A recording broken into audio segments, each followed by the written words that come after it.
Hey everyone, welcome back to Micah Milliner Financial Freedom. In today's video, we're stepping away from financial advice for a moment to discuss something that impacts every aspect of our lives, our mind, specifically the incessant voice in our head. Most people don't even realize they're compulsive thinkers, and when told about it, their first reaction is denial. What voice? They ask ironically.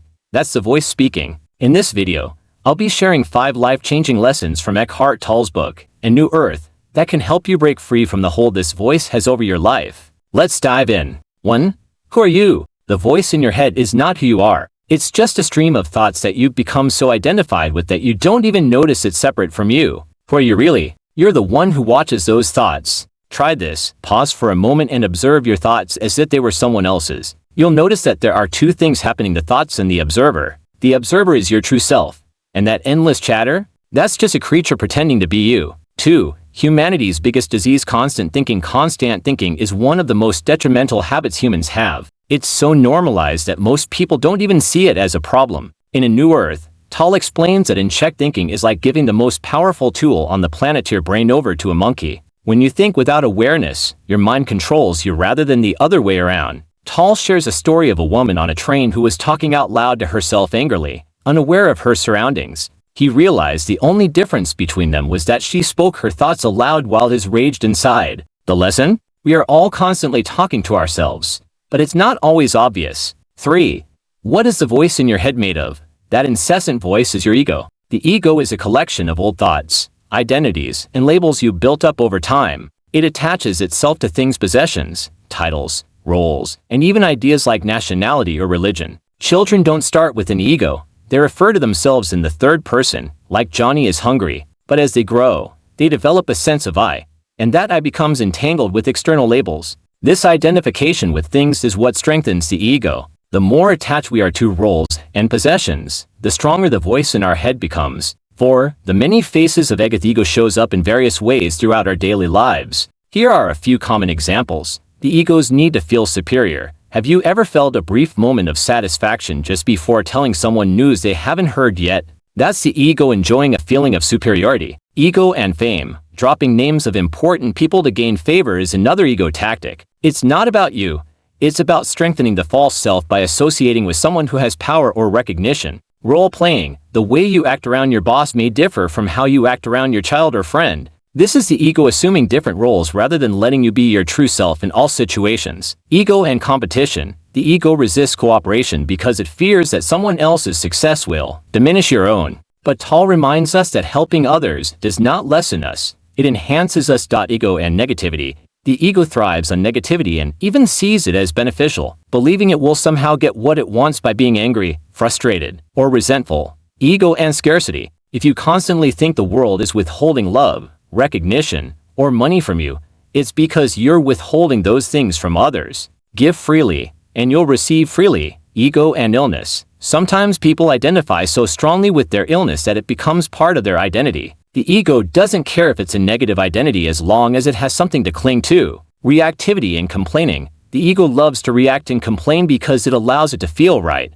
superior, and justified. But by constantly reacting, you miss the present moment, which is where life truly happens. 5. How to take back control of your life and know that you understand the ego's tricks. How can you free yourself from it? Here are 3 practical tips from A New Earth. Observe your thoughts. You can't fight the ego, but you can shine the light of awareness on it. Simply observe your thoughts without judgment. The more you do this, the less power the ego has over you. Be aware of your breathing. One of the simplest yet most transformative practices is to become aware of your breathing. Take a moment to notice the sensation of the breath entering and leaving your body. Just one conscious breath can create space between you and the voice in your head. Feel the inner body. Beyond the outer form of your body lies a subtle energy field. Close your eyes and focus on your hands or feet. Can you feel the aliveness inside them? This inner awareness anchors you in the present moment, making it easier to break free from the ego's control. 6. Ego and scarcity. Have you ever caught yourself thinking, they don't appreciate me enough for everything I've done, or I deserve a raise, but my manager doesn't see it, or even I work harder than my colleague, but still earn less than them? These are classic examples of the ego at work, creating a sense of scarcity. According to the author, if thoughts of lack, whether it's about money, recognition, or love, become part of your identity, you will always experience lack. The truth is, whatever you think the world is withholding from you, you are actually withholding from the world. This withholding happens because, deep down, your ego believes you are small and don't have much to give. The key lesson here is that outflow determines inflow. Whatever you think people are holding back from you, whether it's praise, appreciation, assistance, or love, start giving it to them. You may feel like you don't have it to give, but just act as if you did. You'll soon realize you already have it. By giving, you'll start receiving. This teaching is incredibly powerful. The world reflects back what we project. When you open yourself up to give freely, you will be surprised at how much abundance starts flowing back into your life. 7. Ego and illness. You might have encountered people who proudly proclaim, "I'm the sufferer of this or that illness." These individuals may make their illness part of their identity. While this may seem like an odd way to seek validation, it happens because the ego thrives on identification, even if it's through something negative like illness. The author explains that egos differ only on the surface, but they are all the same underneath because they feed off identification. If the ego loses one form of identity, it quickly finds another. In this case, illness becomes the new identity. The fact that this new identity is a deeply unhappy one doesn't bother the ego. What matters is that it has an identity, any identity. The key takeaway here is that we should be careful about how we identify with our circumstances, whether positive or negative. The moment we become overly attached, it's likely the ego has taken control. 8. Reactivity and complaining. Have you ever noticed how some people are always on the lookout for something to be annoyed or upset about? These individuals are in a constant state of reaction, waiting for the next thing to complain about. Whether it's a small inconvenience or a major issue, they will always find something that bothers them. The ego loves to complain because it reinforces its sense of being right and superior to the person or situation it's complaining about. It thrives on phrases like, "This should not be happening," or "I deserve better than this." This constant reactivity and negativity is one of the ego's favorite strategies for keeping control. What's the solution? Awareness. The next time you feel the urge to react or complain, pause and observe your mind. The simple act of observing can diffuse the ego's grip. Once you become aware of the ego's antics, it loses its power over you. 9. Solution. How to take back control of your life. I know that we've discussed the many faces of the ego. Let's talk about how to take back control of your life. The author offers 3 practical tips to help you separate yourself from the ego and reclaim your true self. 1. Observe your thoughts. You cannot fight against the ego and win. Trying to do so is like trying to fight against darkness. The only thing necessary is the light of consciousness. When you observe your thoughts, you begin to separate from them. This process is called watching the thinker. The ego isn't good or bad, it's simply unconscious.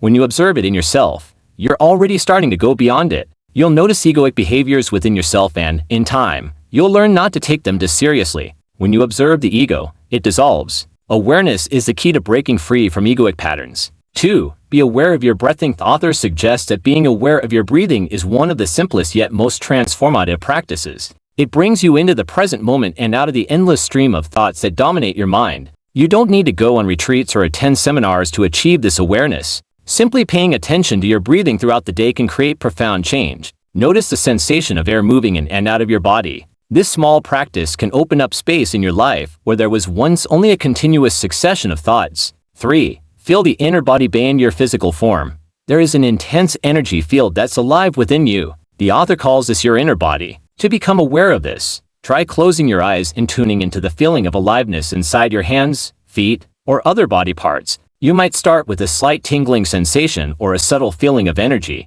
With practice, you'll learn to feel this aliveness throughout your entire body. This awareness serves as an anchor to the present moment and provides a way out of the prison created by the ego. It also strengthens your immune system and enhances your body's ability to heal. Conclusion: the ego is not who you are. It's a construct of the mind that thrives on identification, competition, and separation. By observing your thoughts, becoming aware of your breathing, and connecting with your inner body, you can take back control of your life. In the end, it's not about fighting the ego, but about understanding it and rising above it. If you found these insights helpful and think more people should hear them, don't forget to hit the like button, comment, and share. It helps the video get recommended to others and supports the channel. Thank you for watching, and have a great day.